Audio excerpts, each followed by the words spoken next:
கலி பிறந்து 97 ஆண்டுகளுக்குப் பிறகு ஆடி மாதம் 6ஆம் நாள் செவ்வாய்க்கிழமை திருப்பூரம் நட்சத்திரத்தில் ஸ்ரீ ஆண்டாள் அவதரித்தாள். ஸ்ரீ மணவாள மாமுனிகள் ஸ்ரீ ஆண்டாள் நாச்சியாரின் பெருமையை வர்ணிக்கிறார்.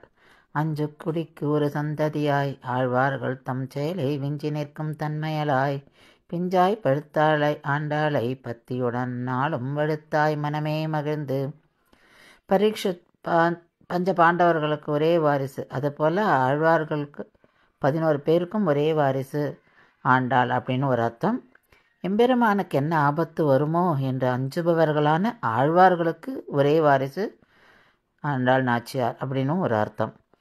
பெரியாழ்வாரைப் போல எம்பெருமானை மங்களாசாசனம் செய்தால் பக்தியிலும் உயர்ந்து விளங்கினாள். பிஞ்சாய் பழுத்தாள் என்றால் சிறு வயதிலேயே உயர்ந்த பக்தி நிலையில் இருத்தல்.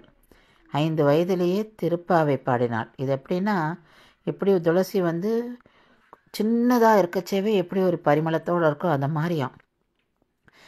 இப்படிப்பட்ட ஆண்டாளை மனமே எப்பொழுதும் கொண்டாடு அப்படிங்கிறார்.